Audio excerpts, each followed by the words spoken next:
Qué gozo y qué alegría, mis hermanos y amigos, que hoy pueden estar junto con nosotros en esta mañana para glorificar el nombre de nuestro Dios, quien se merece toda la gloria, quien se merece toda la honra, quien es santo y temible, quien es el Todopoderoso, y a quien hoy queremos exaltar porque Él es santo. Te adoramos, Jesús.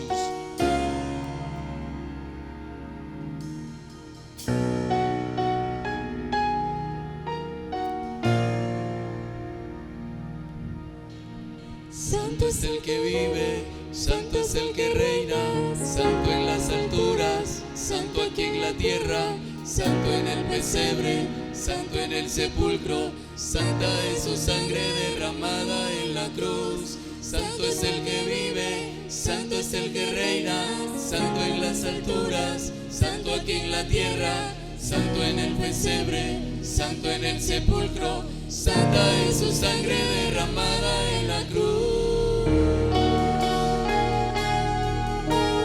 Santo, santo, santo.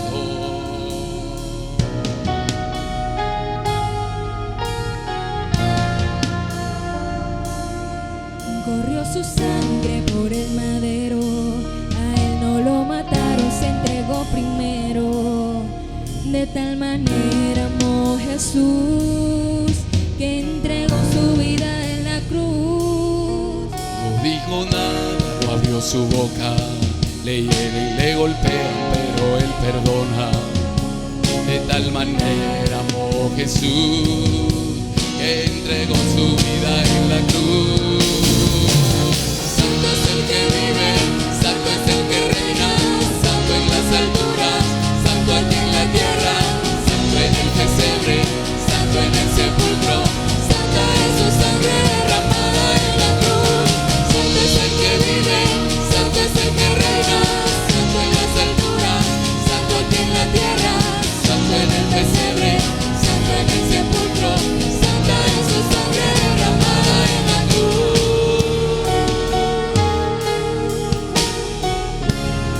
Exaltamos al Santo,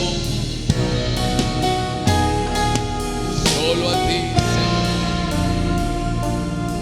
Corrió su sangre por el madero, a él no lo mataron, se entregó primero. De tal manera amó Jesús, que entregó su vida en la cruz. No dijo nada, no abrió su boca, le hieren, le golpean, pero Él perdona. De tal manera amó Jesús, que entregó su vida en la cruz. Santo es el que vive, santo es el que reina, santo en las alturas, santo aquí en la tierra, santo en el pesebre, santo en el sepulcro, santa es su sangre derramada en la cruz. Santo es el que vive, santo es el que reina, santo en las alturas, santo aquí en la tierra, santo en el pesebre, santo en el sepulcro, santa es su sangre derramada en la cruz. Santo es el que vive, santo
aquí en la tierra, santo en el pesebre, santo en el sepulcro, santa es su sangre derramada en la cruz. Santo es el que vive, santo es el que reina, santo en las alturas, santo aquí en la tierra, santo en el pesebre, santo en el sepulcro, santa es su sangre derramada en la cruz.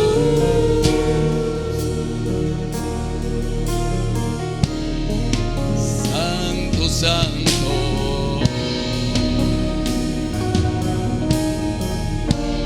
dile con nosotros, Santo,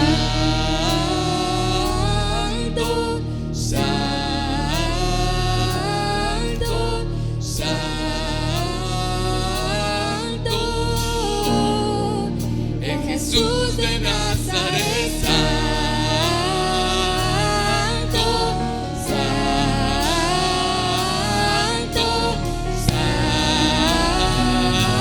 santo, es Jesús de Nazaret. Santo, santo,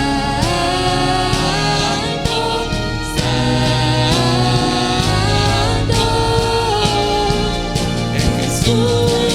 Todos lo verán, como rey en las nubes volverá, coronado en poder y autoridad, el Cordero y León reinará. Todos lo verán, como rey en las nubes volverá, coronado en poder y autoridad, el Cordero y León reinará. Santo es el que vive, santo es el que reina, santo en las alturas, santo aquí en la tierra, santo en el pesebre, santo en el sepulcro, santa es su sangre derramada en la cruz.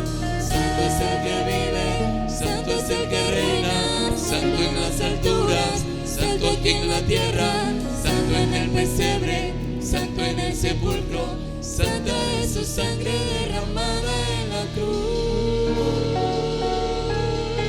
solo tú eres santo, Jesús, y a ti rendimos todo honor y toda gloria, porque eres el Señor del universo, el que un día volverás por tu pueblo y todo ojo te verá y toda lengua confesará que tú eres el Señor, para la gloria de Dios Padre. Bendiciones, mis hermanos.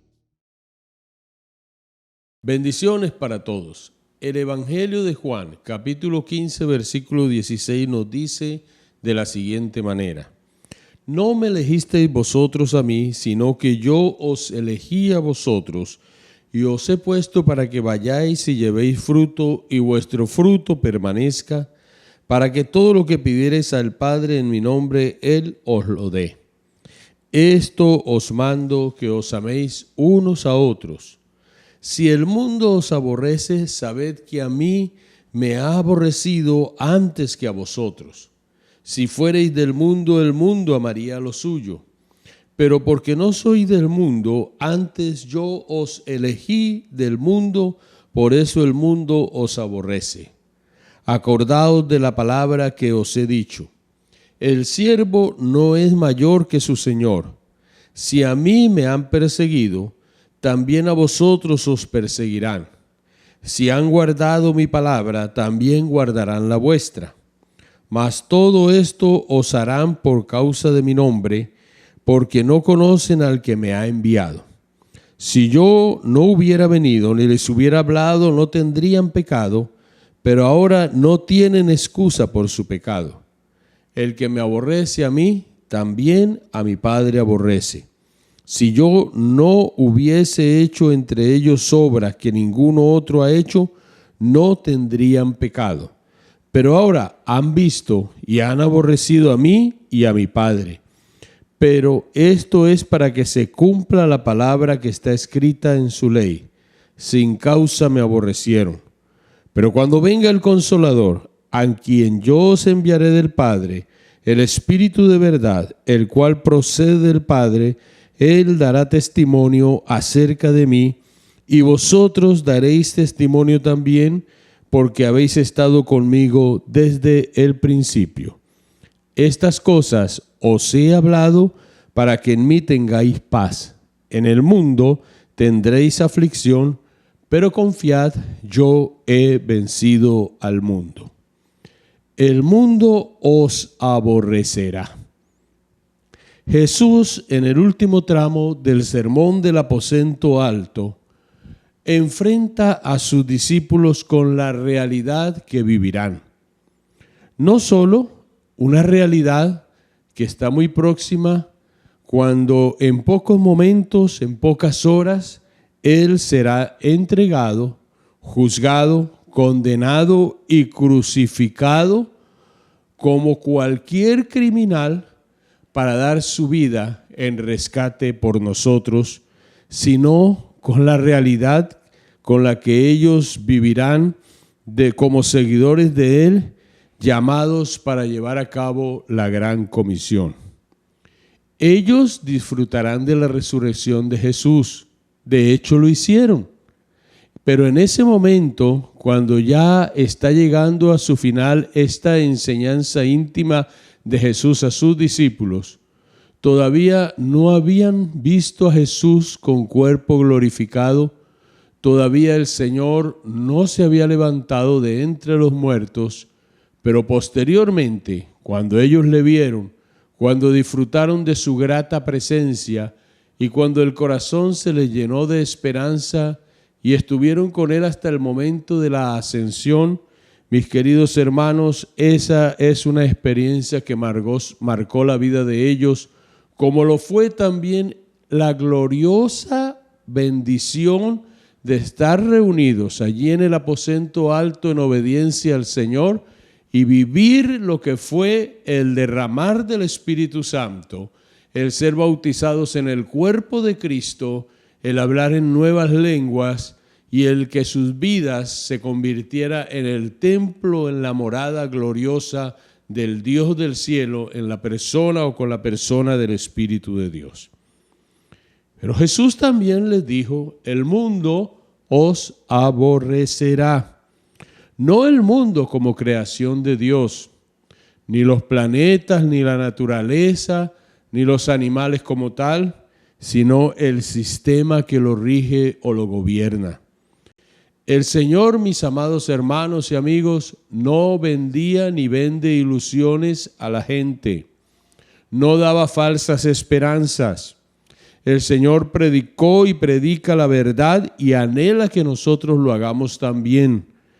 Él, esa verdad que predicó, esa palabra de Dios que llena el corazón, produce fe y la fe genera esperanza, que es diferente a tener ilusiones, a estar como cabos que solamente humean o que llenemos el corazón de la gente con mentiras, porque muchas veces lo han hecho muchas personas dando mensajes que realmente están muy lejos de lo que el Señor en su palabra nos enseña. Jesús formó los discípulos de Él. Formó los discípulos y los formó diciéndoles la verdad, fundamentados en la palabra que salió de la boca del Señor y que era una palabra de autoridad. Los llevó a través de un proceso real, genuino, muchas veces con lágrimas, con mucho dolor, pero dejó una iglesia establecida y una iglesia que en la sana doctrina, aunque se haya contaminado mucho en estos últimos tiempos, aunque sutilmente el enemigo se ha metido para enseñar cosas que no son, ha permanecido en la enseñanza, en el fundamento de los apóstoles. Un líder, mis queridos hermanos y amigos, no debe temer decir la verdad a sus seguidores. Jesús fue honesto al decirles que lo que vendría era embates fuertes para sus vidas. Hemos hablado de un evangelio que hace falta decirle la verdad. Dietrich Bonhoeffer dijo lo siguiente: la gracia barata nos enseña un evangelio que quita el sufrimiento que como seguidores de Cristo experimentamos. Nuestro compromiso con la causa debe incluir el dolor, debe incluir las lágrimas, debe incluir la fortaleza de Dios, la bendición de Dios, y debe hacer hombres y mujeres capaces de seguir hacia adelante pase lo que pase, vivamos lo que vivamos, y siempre con la frente en alto diciéndole a la gente que Jesucristo es el Señor y que el hombre es pecador y necesita arrepentirse de su pecado, de su maldad, e ir a los brazos de su Salvador, encontrarse con Él y empezar una nueva vida que es totalmente diferente a lo que este mundo nos ofrece. Jesús nunca dijo paren de sufrir. Jesús nunca pidió que se dieran ofrendas a cambio de favores. Jesús siempre fue claro con su enseñanza. La gente a veces no quiere oír la verdad, porque la verdad muchas veces no es digerible. Hay gente que prefiere que nunca les digan que están enfermos y que su enfermedad es terminal. Y a veces la gente necesita saberlo para que preparen su vida y su corazón, y cuando lleguen a la eternidad hayan solucionado el mayor problema que tiene el ser humano, y es el tener a Jesucristo en su corazón, el arrepentirse de sus pecados y el poder disfrutar al partir de esta tierra de una vida eterna que solamente recibiendo a Jesucristo se puede llevar, y podemos disfrutar de esas moradas que Él fue a preparar para nosotros. Cuando ocultamos la verdad por temor, cuando no le decimos a la gente lo que debe hacer porque la palabra de Dios dice que debemos decirlo, pero nos da miedo, nos da afán, y algunos muchas veces dejan de predicar el evangelio tal y como está escrito, y vendemos este evangelio de manera muy liviana, la gente, cuando venga el momento difícil, su casa no estará fundamentada en la verdad que es Cristo, sino sobre la arena. Y cualquier viento de doctrina, cualquier situación lo puede derrumbar, lo puede acabar, y entonces después vienen las crisis de fe. Mis hermanos, el gran Napoleón Bonaparte, general del ejército de Francia, antes de cruzar los Alpes, dirigió esta arenga a sus soldados: habéis ganado batallas sin cañones, habéis cruzado ríos sin puentes, marchado sin calzado, os habéis pasado sin licor y a veces sin pan. Gracias. Pero soldados, hasta ahora no habéis hecho nada considerando lo que tenemos que hacer. Y Napoleón era idolatrado por sus soldados. Y hoy, en el lugar donde tú estás escuchándome, aquí donde estamos nosotros predicando el evangelio, en el universo, en la tierra, hay alguien más grande que Napoleón, y ese es el Señor Jesucristo, digno de gloria, digno de honra, digno de alabanza y digno de ser seguido. Con toda claridad, el Señor enfoca a sus discípulos diciéndoles que Él los ha escogido para su servicio, que ellos serán aborrecidos por el mundo, pero también los invitó a confiar en Él. Jesús deja muy claro que los discípulos son sus amigos. La amistad la basa en objetivos y en una visión común. Todos caminaban en pos de algo que Jesús había trazado. El reino de Él no es de este mundo, y quienes seguían a Jesús estarían estableciendo el reino con Él aún después de su partida, y fueron empoderados por la persona del Espíritu Santo, y luego ellos tendrían la labor de seguir haciendo aún cosas más grandes que el mismo Jesús hizo, porque la palabra lo dice. Por eso relaciona soy mis amigos con si hacéis lo que yo os mando. La obediencia es la prueba que se es un seguidor genuino del Señor. Los amigos de Jesús son los que normalmente le obedecen. Analicemos en detalle esta enseñanza de Jesús. Primero, nos escogió para el servicio. Ellos fueron llamados por el Señor, no solo para salvación. La salvación es una puerta que está abierta para que todo aquel que en Él cree no se pierda, mas tenga vida eterna. Porque no envió Dios a su Hijo al mundo para condenar al mundo, sino para que el mundo sea salvo por Él. El que tiene al Hijo tiene la vida. El que rehúsa al Hijo no verá la vida eterna, sino que verá la condenación. Los discípulos no tomaron la iniciativa para seguir a Jesús en un llamado específico, a un ministerio. El Señor hizo una elección para un ministerio particular y en este caso inicialmente eran sus discípulos, pero como lo dice el Evangelio de Lucas capítulo 6 versículo 13, después de una noche de oración en medio de una cantidad de discípulos, el Señor elige solamente a estos 12 con quienes está compartiendo los últimos momentos de su vida. Nadie puede llamarse por sí mismo al ministerio. Si alguna persona cree que él mismo puede ubicarse, puede ofrecerse para un ministerio sin ser llamado por el Señor, se está equivocando y el fin será su fracaso. Hemos escuchado historias de muchas personas que creen que pueden hacer las cosas a su manera sin contar con el llamado del Señor y la aprobación de la iglesia.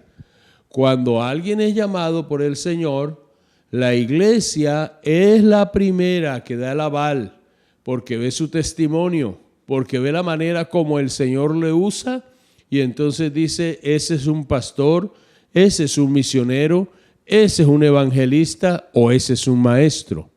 Mucha gente tratan de hacer las cosas sin que el Señor les envíe. El final es catastrófico. Pero cuando es el Señor el que nos envía, Él nos ubica en un lugar donde nosotros vamos a dar fruto. Y va a ser un fruto que permanece. Gente llamada por el Señor, Dios les ha ubicado en lugares que son increíblemente estériles y allí empiezan a trabajar para el Señor y el fruto que van dando es un fruto abundante y es un fruto que permanece. Dios ha usado hombres y mujeres todo el tiempo para llevar a cabo la tarea. Él los llama, Él los ubica y donde ellos están empiezan a florecer porque no es nuestra obra, sino la obra de Dios a través de la vida de las personas que Él llama. Si Dios hace un llamado a tu vida, permite que Dios mismo te promueva, te promocione, que Dios mismo te ubique.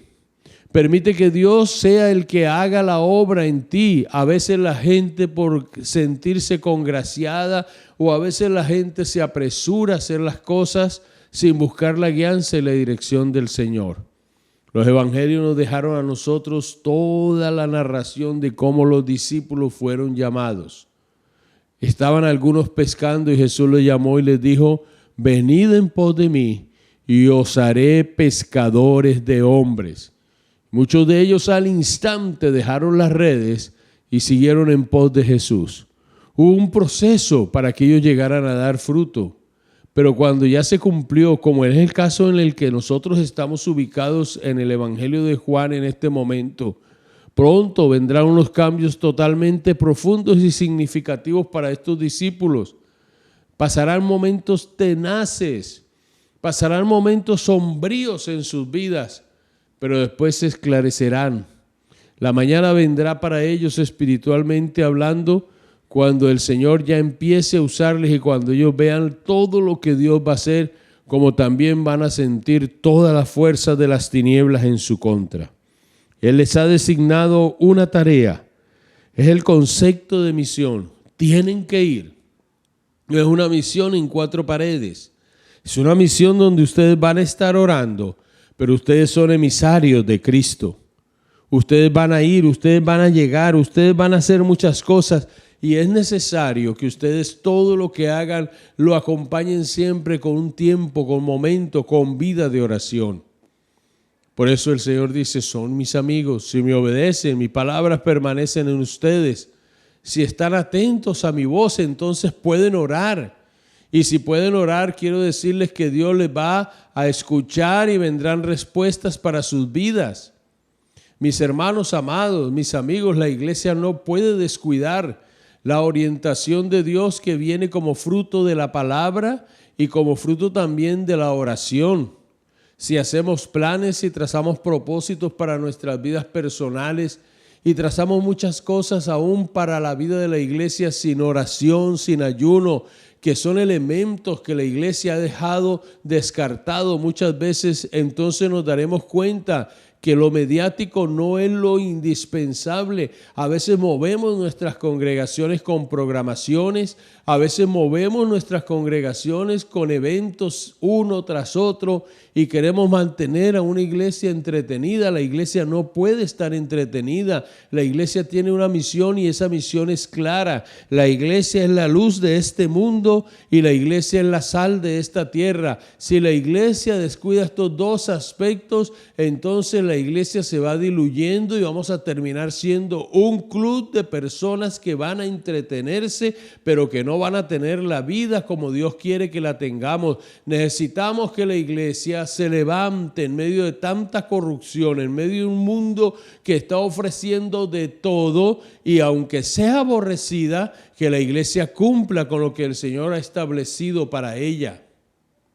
Oración, ayuno, palabra.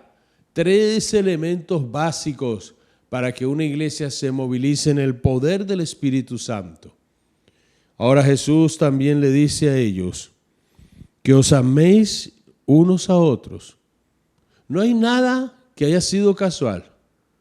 Una palabra tras otra en este capítulo 15 nos está llevando a nosotros a ver cómo el Señor establece un fundamento muy firme para nosotros, incluso para los discípulos, pero nos incluye.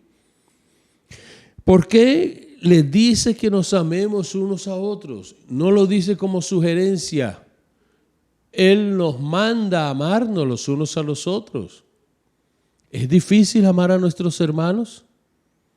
Muchas veces sí. A veces para amar a un hermano tengo que renunciar a mí mismo, a lo que yo siento, a lo que yo creo, a cómo yo estoy. A veces para amar a un hermano tengo que empezar a renunciar y a dejar al lado muchas cosas, pero es la marca que nos distingue del mundo. Cuando la iglesia inicial en Jerusalén era una iglesia que se reunía en las casas y oraban y compartían y servían la cena y ministraban al Señor, el mundo los veía y les atraía la forma como ellos se amaban. No habían necesitados, no había gente que estuviera experimentando la soledad. Es que no se trata de llenar un lugar de personas como si fuese lo máximo.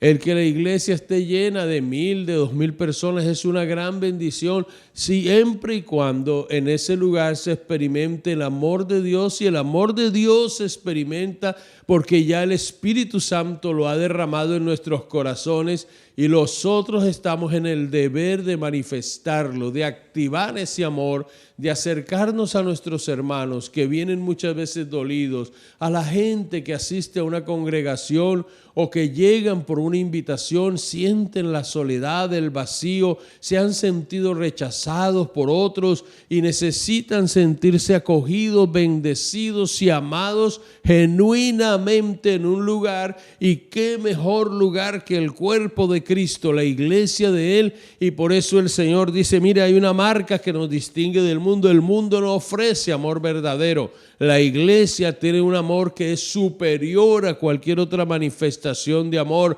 Es el amor ágape que está en el corazón. Ágape es el amor divino que está en el corazón de los hijos de Dios y que estamos en el deber de manifestarlo. Y cuando se manifiesta, mis queridos hermanos, en el original, esta frase de Jesús, al parecer, es la frase que resume todos los demás mandamientos, que os améis los unos a los otros. En segundo lugar, Jesús le ha dicho a sus discípulos, el mundo os aborrecerá. ¿Me escuchaste? Es para ti y para mí también. El mundo no nos va a amar. La diferencia con el mundo es esa, que el mundo está bajo el poder del maligno. El capítulo 5 del Evangelio de Lucas, versículos 4 y 5, cuando Lucas deja manifiesta lo que fue la tentación que soportó Jesús en el desierto, él allí en ese capítulo 5, en esos versículos 4 y 5, nos dice algo que es realmente especial porque no lo registra Mateo de esa manera. Mateo registra la respuesta del Señor, pero Lucas capítulo 5 nos está diciendo otra cosa. En el capítulo 5, versículos 4 y 5, Jesús está soportando la tentación. Y cuando Jesús está soportando, en el capítulo 4, versículo 5, dice lo siguiente, que cuando Jesús, el diablo le llevó a un monte alto y le mostró en un momento todos los reinos de la tierra y le dijo el diablo, a ti te daré toda esta potestad y la gloria de ellos porque a mí me ha sido entregada y a quien quiero la doy. Al decir esto, el diablo no mentía, porque cuando Adán pecó, entregó dominio al enemigo sobre la tierra. Y aunque nada escapa del dominio y el control del Señor, sin embargo, en este momento la Biblia nos dice que el mundo entero está bajo el poder del maligno. Y por eso Él está aborreciendo todo lo que sea de Dios, porque Él no sabe amar. Él es el enemigo de nuestras almas.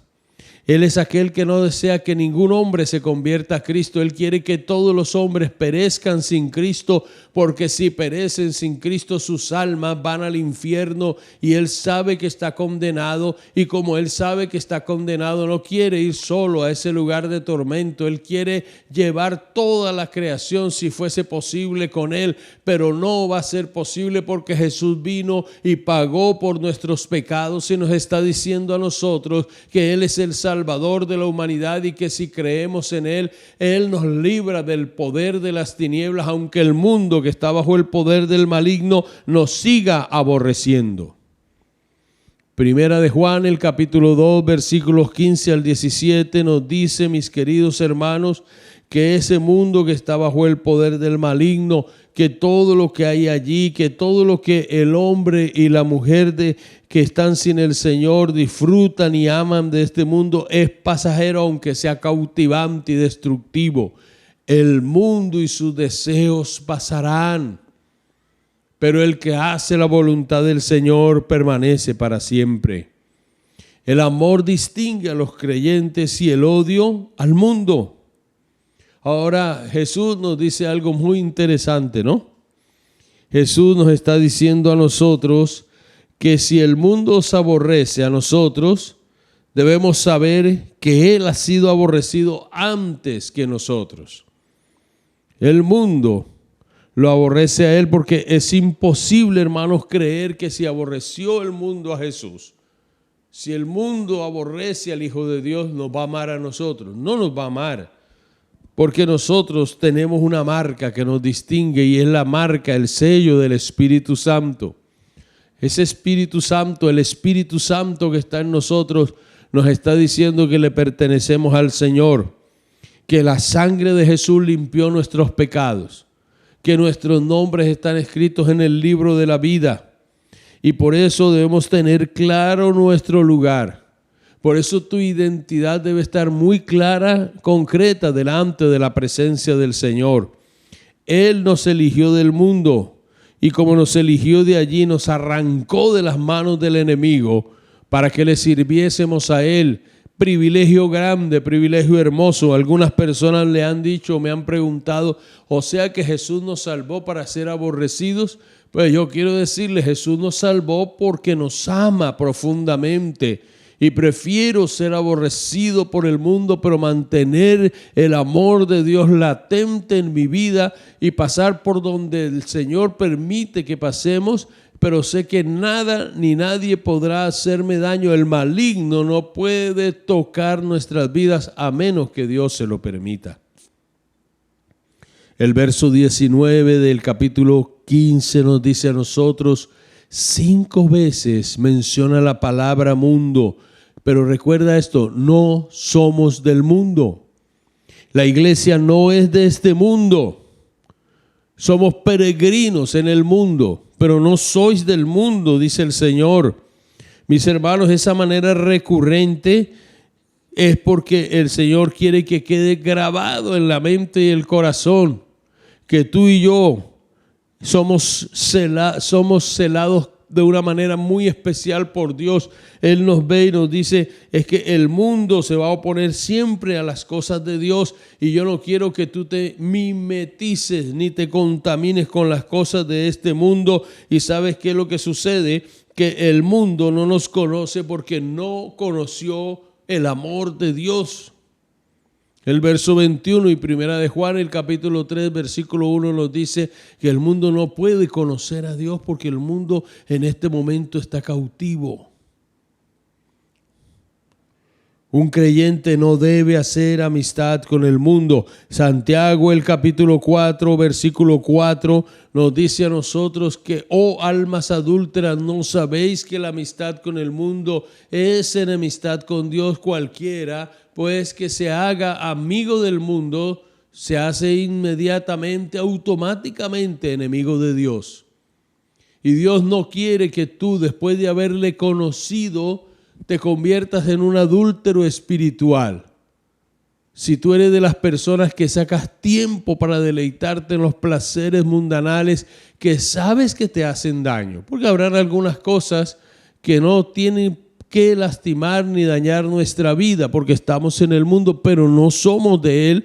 Entonces esas cosas que no te lastiman, que no afectan tu relación con el Señor, tú puedes tenerlas, puedes vivirlas, pero estamos hablando de aquellas cosas que el enemigo está utilizando para dañar nuestro ser, nuestra existencia. Es una iglesia pura y santa lo que el Señor viene a buscar, la que el Señor está preparando. La santidad no es un don y la santidad no es algo que tú puedas transferírselo al otro. La santidad viene a través de la pureza. Somos santos posicionalmente delante de Dios. Somos santificados a través de un proceso. Y en ese proceso en el que somos santificados, hay algo que Dios empieza a quitar y es toda impureza de nuestras vidas. Al quitar toda impureza de nuestras vidas, el Dios del cielo está haciendo un proceso, una limpieza, una poda para que tú y yo llevemos mucho fruto. Una conciencia limpia y tranquila es una bendición delante de Dios. Un hombre, una mujer que pueden levantarse orando, que se acuestan orando, que pasan su vida en comunión con el Señor, son vidas que aunque suframos, aunque pasemos por el fuego, aunque pasemos por las aguas, tenemos la bendición del Señor. El creyente no debe amar al mundo ni las cosas que están en él. Primera de Juan 2, 15 al 17. Si fuéramos del mundo, seríamos amados por el mundo. Y es preocupante cuando hay gente que vive en el pecado, cuando hay congregaciones que dicen es que el mundo nos ama. El mundo, si ama a la iglesia no está caminando bien. Si el mundo es amado por la iglesia, es porque usted como iglesia ha cedido a la tentación y nosotros somos amados por el mundo cuando cedemos a la tentación, pero también nos convertimos en escarnio, en burla de este mundo pecador. Si el mundo aborrece a Jesús a quien ha visto, aborrece también al Padre a quien no ha visto. Y esas palabras de Jesús deben ser tenidas en cuenta. Él vino a buscar y a salvar lo que se había perdido, el hombre. Él vino, mis queridos hermanos, Jesús, para enseñar el camino que lleva al cielo, diciendo asimismo, yo soy el camino, la verdad y la vida. Nadie viene al Padre si no es por mí. Y como somos aborrecidos por el mundo, también sufriremos persecución. Pablo, escribiendo a su amado discípulo Timoteo en 2 de Timoteo, el capítulo 3, versículo 12, dice que todo aquel que quiere vivir piadosamente sufrirá persecución. Timoteo tendía a desanimarse tan fácilmente. Quizás usted es de los que cuando ora, cuando busca del Señor, entonces empieza a soportar una serie de situaciones y dice, pero si estoy tratando de agradar al Señor, pues aquí tenemos la respuesta que nos da Pablo, o Dios a través de Pablo escribiendo a Timoteo. Norman Groot nos dice que en los primeros siglos de la iglesia, cuando los cristianos tenían que enfrentarse constantemente con la posibilidad del martirio, se les preguntaba a los pastores que iban a ser ordenados cuando se les imponían las manos para consagrarles al servicio del Señor: ¿estás dispuesto a beber de la copa que yo he de beber? ¿Estás dispuesto a ser bautizado con el bautismo que yo voy a ser bautizado? Eran palabras del Señor Jesús, y ellos contestaban: acepto los azotes, las prisiones, las torturas, los reproches, las cruces, los golpes y las tribulaciones y todas las tentaciones del mundo que nuestro Señor e intercesor aceptó. ¿Qué lejos estamos nosotros de tener una declaración de fe como esta? Hoy en día, cuando vamos a ver a alguien útil para el ministerio, vamos más que todo al carisma de la persona, no vamos al carácter de la persona. ¿Qué tan dispuestos estamos a dar nuestra vida por el Señor Jesucristo? ¿Qué tan dispuestos estamos para seguir sufriendo?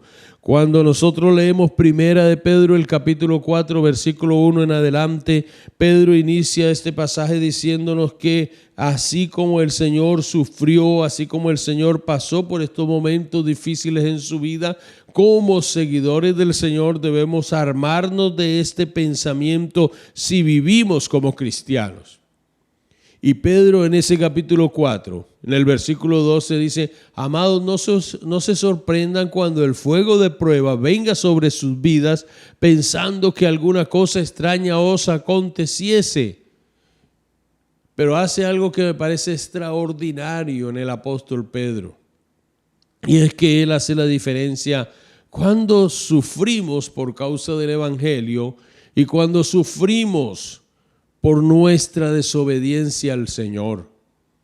Cuando muchas veces dejamos de hacer la voluntad del Señor, cuando a veces ya estamos llevando consecuencias de la desobediencia de nuestro pecado y no estamos haciendo lo que realmente el Señor desea que nosotros hagamos.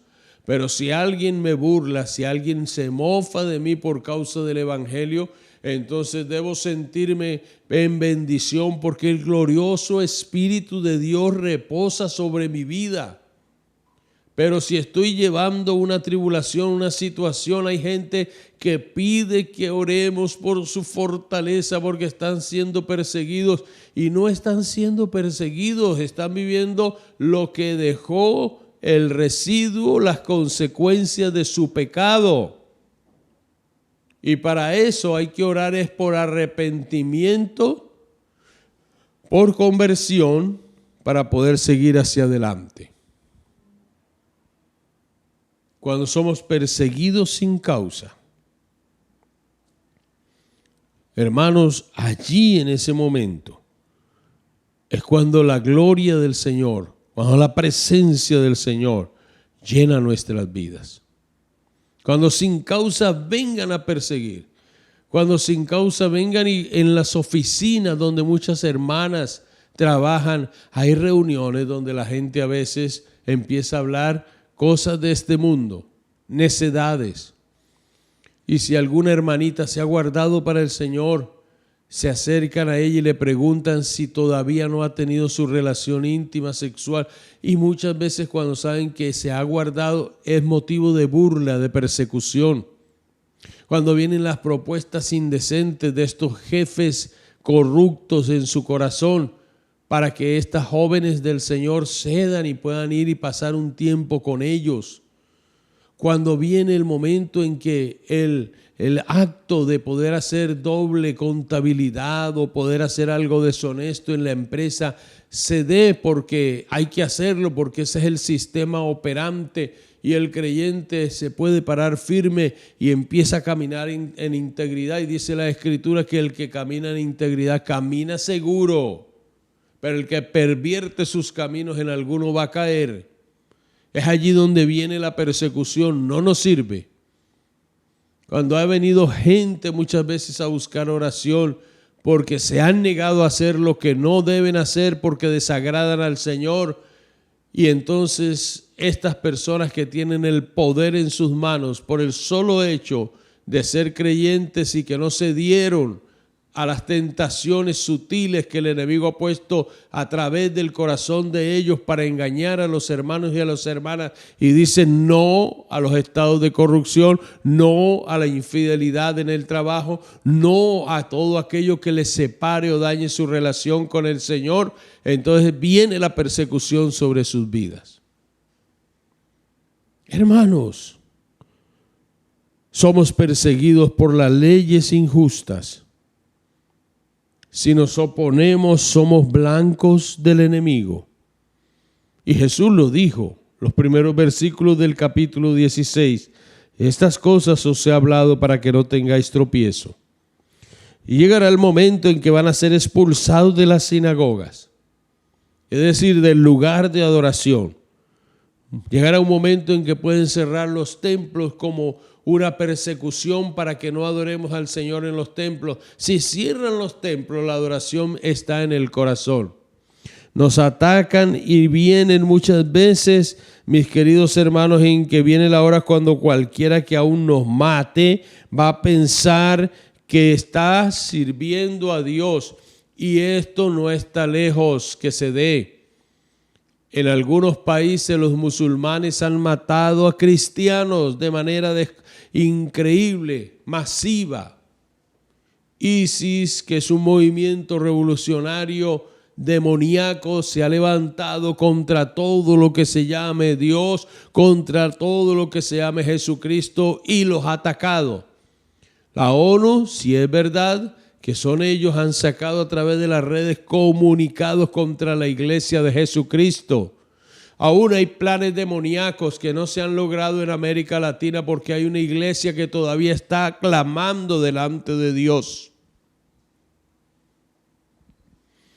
La nueva tolerancia es una forma de decirle a uno que hay que tolerar todo. Son frases sutiles para invadir el pensamiento de las personas y lamentablemente de algunas congregaciones que quieren parecerse al mundo y nos llevan a nosotros que hay que tolerar el movimiento LGBT, que hay que tolerar lo que es la identidad de género. Y el creyente no debe tolerar estas cosas. Porque si el mundo está reclamando derechos, Dios tiene derechos. Dios creó el mundo, Dios creó al ser humano. El que tiene verdadero derecho en el planeta Tierra se llama Dios. Dios se despojó de su Hijo Jesucristo, lo envió para redimir este mundo, para cambiar a la humanidad, para dar una palabra de esperanza. El panorama parecía totalmente sombrío, pero Jesús, al terminar el sermón del aposento alto, en tercer lugar, Jesús, cerrando de manera magistral este sermón del aposento alto, le dice a sus discípulos y nos dice a nosotros también: confiad, yo he vencido al mundo. En el capítulo 16, versículo 33. El mundo brinda aflicción. Nada de lo que el Padre de este mundo brinda trae paz, tranquilidad y alegría. Y si da alegría, es efímera, es pasajera. El pecado puede traer una gratificación momentánea, pero después sus garras se clavan en la vida y en el alma de las personas hasta desangrarle y acabar con ella. Siempre tendremos aflicción en el mundo. En el mundo siempre habrá deslealtad. En el mundo habrá siempre la traición. En el mundo siempre encontraremos personas pendientes de acabar con nuestras vidas. Pero en el nombre de Jesucristo siempre habrá lo que Él le ha ofrecido aquí a sus discípulos. Él dice que es el vencedor, que confiemos en Él, porque Él venció todo este sistema que ahora opera, pero que un día tendrá que terminar. En el mundo podemos ser turbados, pero en Él hay una paz y no es la paz que el mundo ofrece. Mi paz os dejo, mi paz os doy, y no la doy como el mundo la da. Su invitación a confiar en Él nos da seguridad de estar guardados por el Señor. Iglesia de Jesucristo, no temas ni desmayes. Vamos adelante, aunque nosotros seamos rechazados, aunque nuestros ojos estén viendo cosas terribles, aunque nuestra alma gima de dolor por aquellos que están cautivos en la idolatría, en el pecado y en la mundanalidad, con el Señor Jesucristo siempre seremos y somos más que vencedores. Él nos ama, nos amó y nos amará eternamente y para siempre. Somos su pueblo especial. Si el mundo nos aborrece, disfrutamos de comunión con el Creador de nuestras almas, y eso no tiene precio en esta tierra. Ni oro ni plata podrán darnos lo que el Señor Jesucristo nos ha dado. Permanezcamos firmes en Él. Así como Él está pendiente de nosotros, busquemos siempre agradarle. Concluimos diciendo lo siguiente: todo aquel que escoja el mismo destino de Cristo tiene que estar dispuesto a seguir su camino. ¿Es la vida por la muerte o la muerte en la vida? Que Dios nos bendiga, que Dios nos guarde y que Dios nos siga fortaleciendo en Cristo Jesús. Iglesia, bendiciones. Padre, te damos muchas gracias porque tú eres bueno y para siempre es tu misericordia. Gracias por este tiempo de reflexión en la palabra. Gracias por la manera especial, como el buen pastor que tú eres, cuidas de nosotros como tus ovejas. Que esto quede siempre grabado en nuestro ser. Que todo hermano que esté desanimado se levante en el nombre tuyo y siga hacia adelante. Que toda oveja que necesite entender que el camino de la salvación es un camino fuerte, es poner la mano en el arado sin mirar atrás, y que si estamos viendo hacia atrás, Señor, volvamos nuestro rostro a ti, el dador de la vida, el autor y consumador de la fe. Bendice la iglesia, ayúdanos a cumplir con la gran comisión. Y Padre, oramos por aquellos que todavía no han venido a tu rebaño, a la iglesia, pero que son tuyas, tus ovejas.